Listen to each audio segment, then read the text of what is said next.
Asenet, bienvenida a Colombia, bienvenida a Medellín y concretamente a este programa. ¿Cómo ha estado? Muchísimas gracias, Miriam. Muy contenta y muy feliz de estar aquí con ustedes compartiendo en este hermoso programa. Usted es mexicana, ¿no? Así es, mexicana. ¿Ya conocía Colombia?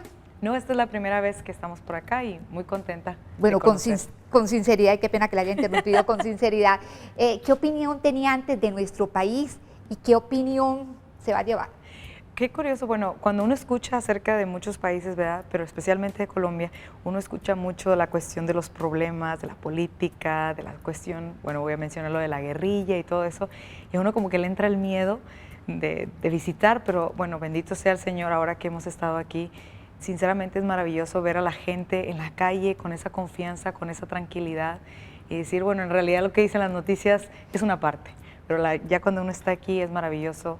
Y aparte, pues mejor todavía la gente, que nos ha tocado con la gente que hemos tenido la bendición de compartir aquí, ha sido una bendición muy grande. Bueno, qué maravilla. Concretamente usted es de Monterrey, en México. Monterrey, México. Y usted debe ser muy conocida no solamente en su tierra, sino en todo México, ya que participó en un reality muy conocido en su país, Así es. La Academia, ¿no? Así es, en el 2000, híjole, ni yo me acuerdo hasta tantos años, de 2002, si mal no lo recuerdo, fue que participé en el reality show de parte de TV Azteca, la televisora que es mexicana, y pues fue un boom en su momento y eso pues abrió muchísimas puertas para dar a conocer, en este caso, pues mi persona en el sentido del medio ambiente, pero bueno, esa es parte del inicio de una historia. Pero este programa, o mejor este reality, La Academia, es algo así como el Gran Hermano y demás, esos que hemos... Sí, me han platicado que aquí también hay como La Voz Colombia o cosas así, algo así. Claro que el de ustedes, tengo entendido, permanecían varias personas en un mismo sitio durante mucho tiempo sin tener contacto con el mundo. Sí, de hecho ahí, había ¿cómo se puede llamar? Todo estaba expuesto desde el momento en el que estábamos comiendo, desde el momento en el que estábamos en el baño, incluso, bueno, gracias a Dios, no en... Cámaras por todos los lados. No en las tazas ni nada por el estilo, pero meramente en el baño, pero por todos lados había cámaras, entonces en las 24 horas del día era estar expuestos, la gente conocía tu corazón, tus sentimientos, tus emociones, y obviamente, bueno, uno estando encerrado, sin el contacto, se vuelve muy vulnerable, y bueno, ahí se dan muchísimas situaciones y ocasiones para sacar como las cosas que uno trae dentro. Exactamente, a eso iba yo. ¿Cómo es para uno estar encerrado tanto tiempo con varias personas que lo único que tienen en su cabeza es sobresalir, ganar, darse a conocer, en fin? Sí, pues es realmente difícil, no es algo fácil realmente.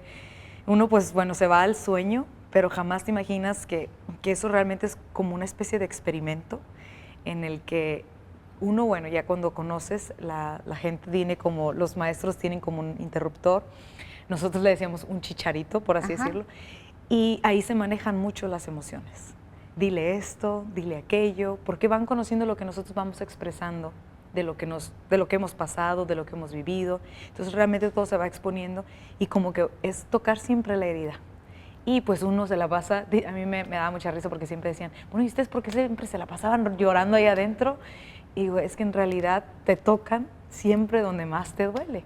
Y es parte de estar también retirado y encerrado, como esa parte del proceso de purificación, no sé realmente cómo podría llamarlo. Claro, pero es muy interesante. Ante todo el show, o sea que se explotan al máximo las emociones, todo lo que un participante pueda dar, porque obviamente eso es rating. Exactamente. Pero Asenet, ¿qué música cantaba usted en ese momento? Pues yo, realmente ahí en el reality te ponen de todo, es como que quieren ver la versatilidad que tiene uno como cantante, pero en realidad yo siempre me he enfocado mi música como en rock pop, por así decirlo, rock pop, pero ahí te ponían de todo, especialmente ahí, en el reality show. Usted participó en 2 temporadas de este programa, La Academia. En la primera temporada, tengo entendido, no le fue muy bien, pero en la segunda fue un éxito, ¿no? Bueno, en realidad yo participé en la segunda temporada de La Academia. En la primera no logré ingresar como tal, quedé entre los finalistas. Después, en la segunda ya participé, pero aún así TV Azteca realizó otro reality, que ya no era estar las 24 horas, pero se le llamó Desafío de Estrellas, y después realizó otro, en el que también estuvimos expuestos los mismos participantes, que le llamó Homenaje. Entonces duré mucho tiempo pues ahí dentro de la misma compañía, y bueno, ahí es donde se desataron muchas cosas del cambio de mi vida y de mi fe, y de esta desesperación que vino a recurrir o a ser parte de mi vida en esa etapa. O sea que a estos programas, a estos realities, entró una a CENET y salió otra. A ver, hablemos de todos esos cambios que se fueron dando en todas estas temporadas de esos programas. Bueno, pues realmente sí, entré una persona completamente diferente, lo digo por el hecho de que desde mi fe, desde muy pequeña yo estaba en un colegio católico, estaba en formación de grupos apostólicos, en grupos de la iglesia, toda mi vida circulaba como que en esta parte de amor de Dios, de bondad, de formación espiritual, y de repente pues bueno, la parte de la música seguía constante en mi vida, y entro en el reality. Y para mí, pues bueno, yo llevaba muy encarnada mi fe, desde rezar, desde hacer una oración por los alimentos, cosas muy pequeñas quizás, sencillas, pero me daba cuenta que nadie tenía como ni esa formación, ni esa idea, incluso ni siquiera la creencia en Dios. Entonces para mí era como algo completamente nuevo. Y cuando salgo, pues bueno, ahí ya no había televisiones, vivíamos en un hotel durante... no recuerdo exactamente, pero como 1 año y medio más o menos, vivimos en un hotel todos los jóvenes. Ajá. Entonces pues era la locura porque ahí ya no había televisión y era hacer, y era un despapalle, bueno, nosotros le decimos así en México, no sé cómo se puede entender, pero era como que hacer lo que quisieras, ¿no? Y bueno, pues ahí ya se presentaban muchas cosas en mi vida, de cambiar mi manera de vestir, mi manera de hablar, mi manera de actuar, mi manera de pensar incluso. Y parte de ello también uno se vuelve muy egoísta en un medio así, porque es como dicen un dicho mexicano, cada quien se rasca con sus propias uñas. O sea, tú le tienes que hacer como puedas, pero para que tú puedas sobresalir, y no importa si te llevas al de al lado, ¿no? Entonces era mucha la competencia, y eso comenzó a generar en mí un cambio muy drástico de mi forma de ser en todo su contexto. La forma de vestir, ¿cómo fue ese cambio? Fue de poquito en poquito, porque en el medio pues te van, obviamente la exigencia del cuerpo, ¿verdad? Que para esto yo caigo en un problema de bulimia constante y de meterme pastillas de todo lo que fuera posible para poder tener un cuerpo que fuera apto, y especialmente uno que en la televisión pues que te engorde un poquito más, y que no, pues no me veo bien y no me gusto.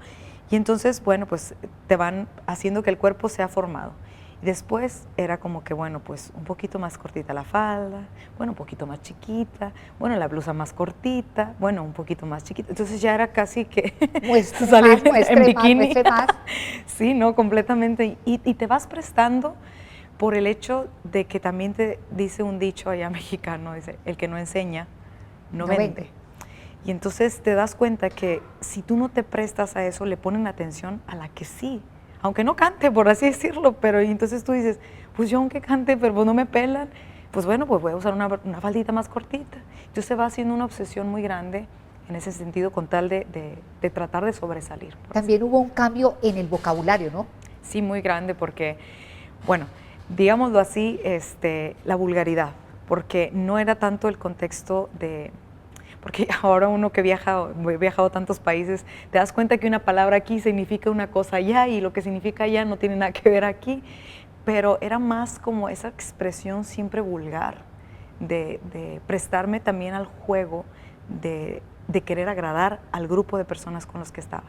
O sea, todas esas personas se expresaban así, y como yo no solía expresarme con tantas palabrerías, malas palabras y cosas así, altisonantes, pues como que yo me sentía rara y no formaba como que parte del grupo, por así decirlo. Entonces uno desgraciadamente va cayendo en el concepto de tengo que, para poder formar parte de y sentirme como parte del grupo, ¿no? Y no ser la rarita, porque a mí me pasó que me decían como, ay, la Santa Cenet, ay, la Sora Cenet, y cositas esas que antes me afectaba. Antes me decía, ay, ¿por qué me dicen así? En lugar de que fuera algo bonito, para mí era como que no soy nada de eso, entonces no me digan esas cosas. Y pues uno iba prestándose a la manera, a la forma. Un vocabulario más soez, más pesado. Sí. Yo siempre he visto que las personas que participan en estos realities llevan una vida muy liberada sexualmente. Digamos, ¿cómo vivió usted esa parte? Bueno, ahí fue algo fuerte porque, pues para esto yo siempre desde mi pequeñez, o sea, yo decía, bueno, también por mi formación católica y todo, virgen hasta el matrimonio. ¿Eh? O sea, es que esa era como que la idea bien clara. Cuando yo entro en este medio, era constante el ataque y las propuestas aparte, desde hombres, personas muy famosas o personas dentro del medio, de que ándale, hombre, total, no pasa nada, para experimentar, para ver qué se siente, date la oportunidad. Y las amistades también era como, pero ¿por qué no? Ya estás grande, ya tienes que experimentar, aparte no te puedes casar y luego si no te gusta, digo, como que te vas haciendo la idea de que como si eso fuera lo más esencial e importante, incluso en el mismo matrimonio, como si eso fuera el centro, ¿no? Y yo mi manera empezaba a cambiar. O sea, yo decía, bueno, pues igual, pues ya, total, no, pues a lo mejor yo soy la única rara aquí y todos están realmente en lo correcto. Y se me iban presentando ocasiones, pero no pasaba. Y situaciones en las que así, que yo decía, sí, ya, lo voy a hacer, total. Y no, o sea, sucedía algo, no se daba el momento, no pasaba.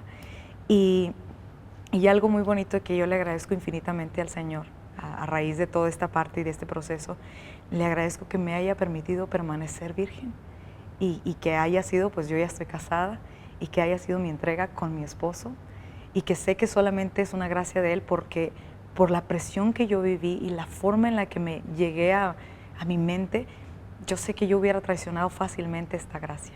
De todas maneras, usted llegó a este reality con una idea de Dios, pero esa idea de Dios poco a poco se fue perdiendo, se fue difuminando. ¿Cómo fue eso y por qué? Yo siempre lo asocio con la palabra de Dios cuando dice que la casa no está cimentada sobre la roca.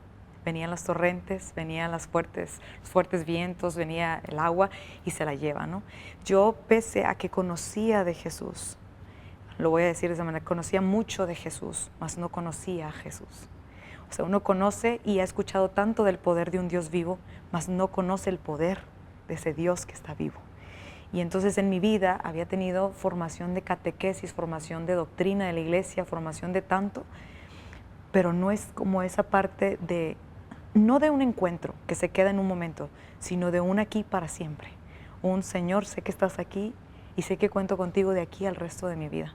Entonces, pues de alguna manera mi familia, aunque católica, era más como, pues digamos por costumbre, porque por convicción.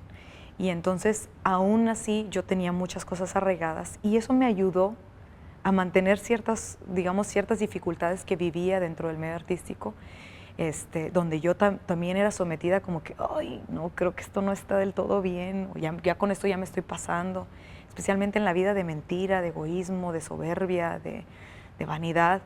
Yo quería como que hacer un alto y creo verdaderamente, independientemente, porque bueno, a raíz de mi conversión también viene la conversión de mis padres, pero independientemente de eso, mis padres siempre oraban por nosotros, siempre han orado por nosotros. Entonces, yo realmente creo y asocio mucho que dentro de todos mis conflictos que yo vivía en el medio, la oración de mis padres pudo acarrearme nuevamente a los pies de Jesús. Porque usted se volvió fría, usted hubo un momento en que ya no podía orar, no se concentraba, y Dios fue quedando totalmente relegado. Sí, completamente. Yo recuerdo que una de las cosas que más nos absorbe en la vida para no poder orar es que no estamos en el momento presente. Y yo me acuerdo que yo intentaba orar un Padre Nuestro y decía, ya, voy a orar un Padre Nuestro, cuando menos voy a orar un Padre Nuestro. Y no me concentraba. O sea, iba a la mitad del Padre Nuestro y ya estaba pensando en otra cosa. Y ay, Señor, perdón. Voy a intentarlo otra vez. Y empezaba otra vez y la otra vez me volví a ir. Y era realmente no darme cuenta que Dios estaba ahí.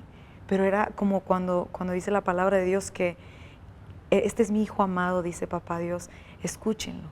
Y era Jesús quizá muchas veces hablándome y yo no escuchando. Cuando usted era pequeña, usted soñaba con ser famosa, con ser grande, con ser reconocida, y obtuvo realmente gran parte de eso que deseaba. ¿Qué tanto se elevó del piso? Ay, yo creo que mucho. O sea, ciencia cierta no puedo decir qué tanto fue, pero yo creo que sí fue, o sea, creer como que eso era mi felicidad. más que nada es eso, elevarnos del piso es confundir la felicidad que nos da Dios con la que nos da el mundo y conformarte con ello. ¿Y qué tanto se aferró usted a esa imagen que creó de Asenet? Fue difícil porque incluso cuando ya viene mi encuentro con el Señor, cuando decido dejarlo todo, fue todavía todo un proceso de sanar, de purificar, de dejar, como que incluso soltar mis sueños y entender, yo siempre había dicho, yo nací para cantar, yo nací para cantar. Y entonces entender entre ese proceso que no, yo nací para hacer la voluntad de Dios. Y eso es lo que de ahora en adelante me hace feliz y decido que eso sea mi felicidad. Bueno, usted estaba muy subidita, pero ¿qué fue, digamos, el cable a tierra? ¿Qué fue el detonante para que usted volviera a poner los pies en el suelo, en el piso? Pues bueno, creo que en parte fue como que una envoltura de todo, pero como lo digo, en realidad yo no, o sea, no puedo decir que caí en las drogas, que me volví viciosa de algo, no, como que estaba tan encerrada en mí misma. Y una de las cosas que Dios me mostró fue que cuando en esa búsqueda, de esa desesperación que yo tenía, llegué a una comunidad llamada el Rancho del Señor.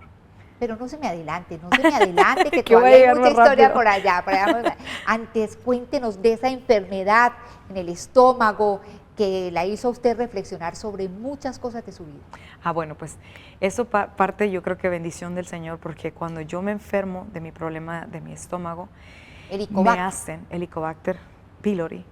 Mi problema era que mi esfínter estaba sumamente dilatado. Entonces, el mismo ácido que provoca la bacteria no lo podía contener el esfínter. Entonces, se iba siempre para arriba. Y yo, o sea, estando de pie, estando sentada, yo llevaba, no sé, como 5 años para ese entonces, o unos 4 años de ese entonces, durmiendo sentada. De hecho, incluso por dentro de la Dios. academia, Ajá. yo dormía sentada. Y les daba mucha risa a los muchachos de que, ¿por qué duermes así? Pero era pues el problema de la enfermedad del esfínter. Y entonces me da eso y TV Azteca decide que yo regrese a mi casa, que yo vuelva a mi casa para que me sea tratada de este problema. Y ciertamente yo puedo decir que eso fue como una señal, una intermitente, porque cuando yo regreso, muchos de mis amigos me decían, ¿qué te pasó? Te ves diferente, ya no te ves feliz, no te ves como antes. Y me acuerdo que algunos de ellos me decían, como que antes tenías una luz y ahora no la tienes. Yo no entendía eso, ahora lo comprendo desde la luz de la palabra, que nosotros somos luz de la humanidad. Y cuando decidimos cerrar completamente esa parte de la gracia de Dios, nos volvemos oscuridad. Y entonces yo me acuerdo que comienzo a darme cuenta con mis amistades que yo era súper vulgar para hablar y todos como sorprendidos de que, ¿quién eres? Ajá. Y eso me iba dando cuenta como que estaba cayendo en un pozo sin fondo, pero más profundo, más profundo. Y más porque tan encerrada que estaba en mis propios problemas o en mi propia vanidad de no poder cambiar, de no poder dejar los kilos, de no poder verme bonita o darme miedo de operarme y cosas de esas, estaba tan encerrada en mí misma que era como si me ahogara en un vasito de agua. O sea, no me daba cuenta que había a mi alrededor gente sufriendo, gente padeciendo muchos dolores. Y una de las cosas que creo que no lo he platicado, pero me pasó, fue cuando yo regreso nuevamente, a mí me toca ver que una de mis compañeras está intentando quitarse la vida. Y fue como una alerta, aún entre mi tanta ceguera, pero fue una alerta de decir, ¿qué quiero? O sea, ¿qué estoy haciendo aquí? Si yo tampoco ni siquiera soy feliz, ¿a dónde me va a llevar esto? O sea, me vi comparada un poco con la situación y yo decía, de verdad que no quisiera caer en lo mismo. Y eso como que Dios empezaba a mandar alertas por muchas mensajitos. formas. Exactamente. Otras alertas que le mandó y muy graves fue que usted se dio cuenta de que a raíz de toda la fama que había cosechado, el reconocimiento, pues despertaba envidias y de pronto dentro de personas muy cercanas que empezaron a hablar cosas no muy acertadas de usted. Hablemos de eso. Pues fíjese que una de las cosas que uno dentro de tratar de ser bueno, ¿verdad? Que es chistoso, pero cuando uno a poquito, y aunque yo realmente no puedo decir que era muy buena, pero con tantito que quiera ser bueno, molesta, como molesta a la gente. Y me acuerdo que la primera cosa que yo me escuchaba que decían de mí era que yo hacía brujería. Pero por una parte me daba risa, pero por otra decía, ¿de dónde sacan tal cosa de mí? O sea, ¿por qué dicen esas cosas? Pero me afectaba. Lo interesante es que me afectaba. Y yo digo, hoy si viera uno escucha que dicen una cosa y otra, pero uno cuando ya tiene esa certeza en Dios y esa felicidad en Dios ya no le afecta del mismo modo, ¿no? Pero en ese entonces me absorbía completamente mi existencia. Y no solamente eso, decían que era lesbiana, seguramente porque vean que usted no tenía novio, relaciones, no sé, o algo así, y también la llegaron a acusar de leer pornografía. Sí, de leer pornografía, de tener sanditos con semen. Me acuerdo que eso es algo muy fuerte, pero a grandes rasgos lo explico rápidamente, que yo tenía una imagen, ustedes no se conocerán, de San Charbel. Sí, es muy conocido. Con el aceite bendito, pero lo tenía con un algodón. Dios me permitió como darme cuenta, yo decía, pero ¿de dónde sacan tal cosa? O sea, ¿de dónde vienen tales cosas? O por ejemplo, las revistas pornográficas. Como yo era muy ignorante, yo decía, tengo que comprar algo para poder conocer realmente qué es. Y si voy a tener una relación sexual, saber cómo voy a hacerlo. Y me compré una revista que era, allá se le llama como informativa, por así decirlo, que es Conozca Más. Ajá. Y es una revista que viene explicando lo que es la sexualidad, lo que es el sexo, etcétera, etcétera. Y de ahí partió a decir, pues no, que tan buena y tan linda, tan pura, tan santa. Entonces, pues bueno, es parte de lo mismo que yo le agradezco tanto al Señor, porque con eso me dio una zarandeada, y de sentirme tan ahogada decidí irme de ahí. Bueno, Asenet, vamos a cortar en este momento o interrumpir la entrevista, pero si Dios lo permite, la próxima semana estaremos nuevamente con los televidentes para continuar este testimonio. Claro, muchísimas gracias. Gracias. Y a todos los televidentes que tan amablemente nos siguen en este programa en singular. Que estén muy bien.